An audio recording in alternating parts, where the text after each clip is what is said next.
Hey, si jamais vous voulez ne plus vous soucier de votre santé ou de votre mana en PvE, les potions infinies sont faites pour vous.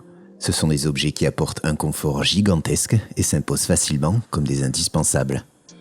La potion de santé permet un soin de 550 PV toutes les 2 secondes et la potion de mana une régénération de 330 points de mana toutes les 5 secondes. Elles ont qui plus est l'avantage de pouvoir être déposées dans l'inventaire de famille, ce qui les rend accessibles à tous vos personnages. Elles ont cependant un poids de 50 LT chacune, ce qui est l'équivalent de seulement 40 très grandes potions. Cependant, ces potions ne sont pas automatiques et elles demanderont tout de même d'avoir une fée avec la compétence « Encouragement miraculeux ». N'hésitez pas à me dire en commentaire si vous souhaitez un guide sur le fonctionnement des fées. On va voir le chemin classique d'obtention de chacune des potions. Ce n'est que la première partie de la vidéo, ne foncez pas bien en tête et suivez la vidéo en entier et dans l'ordre avant de vous lancer. Il y a des passages particulièrement critiques. Parlons en premier lieu de la potion de vie. Elle est composée de 5 objets, l'œil de mi-lune cendré de Cactunac, le remède des Sherkan, les clochettes de Ron, la pierre de courage de Gaillac et enfin la pierre musicale d'Esprit Mélodieux. L'œil s'obtient sur des loups sanglants proches de Driegan et plus précisément sur les bourreaux et les gardes Cactum.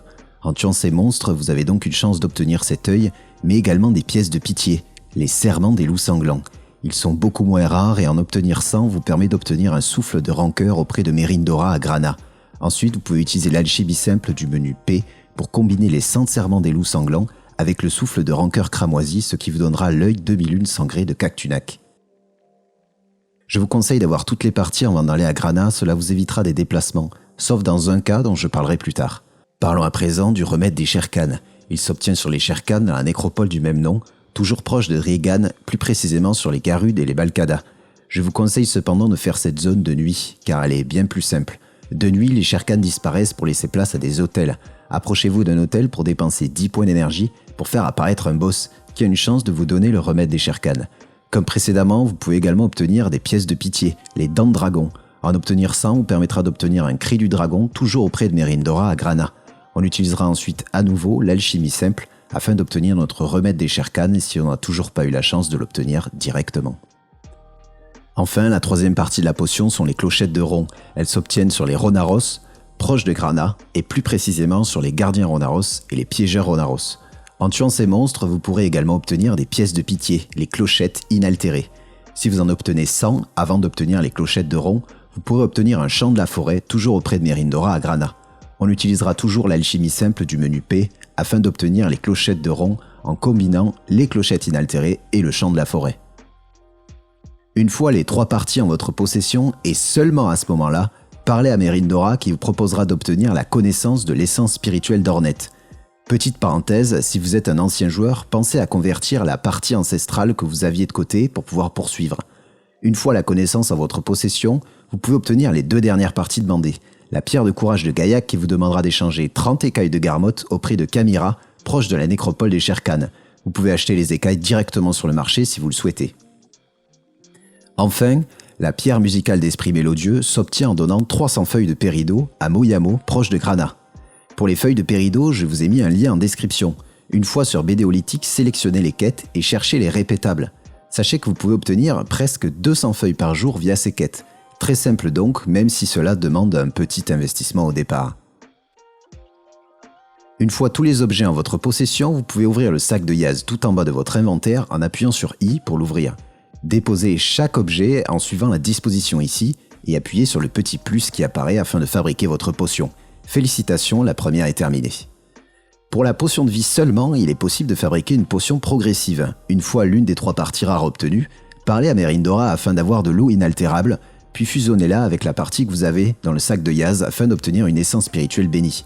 Une fois une deuxième partie obtenue, fusionnez-la directement avec l'essence spirituelle bénie précédemment obtenue afin d'avoir une essence spirituelle remplie de bénédictions. Enfin, une fois toutes les parties restantes obtenues, finissez votre potion en suivant ce schéma dans le sac de Yaz. Parlons maintenant de la méthode classique d'obtention de la potion de mana ou essence spirituelle d'Odor. Elle est composée également de 5 objets, tout comme la potion de vie. Elle est tout d'abord composée de la larme écarlate de Nark, la glande de Marktanan, la clairvoyance de Valtara, la pierre de protection de Crocdalo et enfin la pierre de l'aube du corbeau nocturne. La larme écarlate de Nark s'obtient tout d'abord sur les Monchom, proches de Grana, et plus précisément sur les chamans Monchom. En tuant ces monstres, vous avez donc une chance d'obtenir cette larme, mais également des pièces de pitié, les consolations de Nark. En obtenir 100 vous permet d'obtenir une larme de narc auprès de Merindora à Grana. Ensuite, utilisez l'alchimie simple du menu P pour combiner 100 consolations de narc avec la larme de narc afin d'obtenir la larme écarlate de narc. Parlons à présent de la glande de Marktanan. Elle s'obtient sur les monstres des ruines de Chira, proches d'Elton, et plus précisément sur les garde-breuils, les garde-feuilles et les garde-vignes. Comme précédemment, vous pouvez également obtenir des pièces de pitié, du venin de Katzvariak. En obtenir 100 vous permettra d'obtenir le désir de Marktanan, toujours auprès de Merindora à Grana. On utilisera à nouveau l'alchimie simple afin d'obtenir notre glande de Marktanan si on n'a toujours pas eu la chance de l'obtenir directement. Enfin, la troisième partie est la clairvoyance de Valtara. Elle s'obtient sur les steppes de Navarne, proches de Grana, et plus précisément sur les Ferrika, Ferina, éléphants et éléphanto-belladone. Cette partie peut être obtenue en tuant et en récoltant ces animaux. A noter que la maîtrise de récolte ne sert à rien, contrairement aux chances de butin en récoltant ou encore aux hérissons. Petite astuce, en tapant simplement les Ferrika, vous attirez tous les Ferina alentour. En tuant ou récoltant ces monstres, vous pourrez obtenir des mémoires de Valtara. Si vous en obtenez 100 avant d'obtenir la clairvoyance, vous pourrez obtenir l'ongle de Valtara toujours auprès de Merindora à Grana. On utilisera toujours l'alchimie simple, s'ouvrant avec la touche P, afin d'obtenir la clairvoyance de Valtara. Une fois les 3 parties en votre possession, et seulement à ce moment-là, parlez à Merindora qui vous proposera d'obtenir la connaissance de l'essence spirituelle d'Odor. Une fois la connaissance en votre possession, vous pouvez obtenir les 2 dernières parties demandées, à savoir la pierre de protection de Crocdalo et la pierre de l'aube. La pierre de protection de Crocdalo vous demandera d'échanger 100 éclats de la terre grondante auprès de la manifestation de Crocdalo proche de Grana. Vous pouvez acheter les éclats directement sur le marché si vous le souhaitez. Enfin, la pierre de l'aube du corbeau nocturne s'obtient en donnant 100 écailles de dragon fossilisés à l'hôtel du nid de Garmotte. Vous pouvez acheter les écailles directement sur le marché également si vous le souhaitez. Une fois tous les objets en votre possession, vous pouvez ouvrir le sac de Yaz tout en bas de votre inventaire en appuyant sur I pour l'ouvrir. Pour le schéma, quoi de mieux que de vous montrer en direct. N'ayant pas pu le faire pour la potion de vie, j'en profite ici. Organisez donc les pièces comme suit dans votre sac de Yaz et le tour est joué. Félicitations à vous. Évidemment, ce guide ne s'arrête pas ici, il existe une autre méthode afin de faire votre potion. Et heureusement, cela va nous éviter de passer du temps sur des endroits particulièrement désagréables et c'est l'obtention des Atanis. En ouvrant les zones de chasse dans l'onglet Aventure du menu Échappe, on constate que ces Atanis sont des objets obtenus sur certaines zones, différentes des zones habituelles des potions, en tuant des monstres. Ces Atanis sont échangeables dans le fond d'échange en haut à droite de votre écran, contre des pièces de pitié que vous souhaitez. Ainsi, 300 Atanis vous permettent d'obtenir ce dont vous aurez besoin pour faire votre potion. Alors, est-ce que les Atanis sont plus intéressants que les zones des potions normales ? Les Atanis ont l'avantage d'être obtenus en plus grande quantité via des zones particulièrement denses. Certaines zones rapportent bien plus d'argent que les monstres classiques des potions. Si je prends la steppe de Navarne, vous ferez moins de 100 millions par heure comparé à la grotte Proti, où vous pourrez obtenir des Atanis, mais également 400 à 500 millions par heure. Cependant, un désavantage majeur est que vous n'avez aucune chance d'obtenir la partie complète de la potion.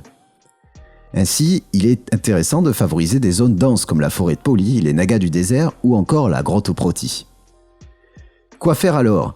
Personnellement, je vous conseille de faire un mix des 2 méthodes. Par exemple, si je prends la potion de vie, je vous conseille de faire la partie des loups sanglants car la zone est assez intéressante.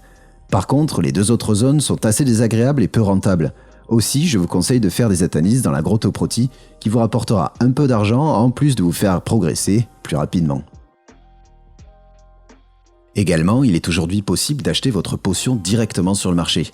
Ainsi, si vous êtes déjà un minimum avancé dans le jeu et êtes capable par exemple de farm sur des zones qui rapportent 800 millions de l'heure, il est très intéressant au niveau du temps investi de directement les acheter sur le marché. A noter que si vous êtes un débutant, vous pouvez par exemple faire la zone des loups, puis 200 Atanis dans la zone des protis, et utiliser l'argent que vous avez gagné pour acheter directement la potion de mana. Cela retardera forcément la progression du stuff de votre personnage, mais vous aurez bouclé les potions infinies très rapidement, sans même sortir de saison. Maintenant, quelques astuces pour vous aider. Vous pouvez trouver un PNJ en cliquant sur la loupe en haut à droite de votre écran, puis en tapant le nom du PNJ dans la barre de recherche. Vous pouvez ensuite cliquer sur le PNJ pour activer le trajet automatique. Il existe également des quêtes hebdomadaires donnant 5 pièces de pitié par semaine. Le PNJ donnant la quête est disponible en faisant simplement un clic droit sur le géopoint de la zone de potion voulue. Les zones possèdent parfois des zones de marnie qui sont des zones instanciées privées. Vous avez accès à 1h5 par jour qui se recharge de 1 minute par minute de temps passé hors de la zone de marnie. Le cooldown est lié au compte et vous pouvez trouver facilement les zones de marnie dans l'onglet Aventure du menu Échappe. Partagez, commentez et likez si vous le souhaitez. N'oubliez pas de dire aux gens que vous aimez que vous les aimez. Ciao.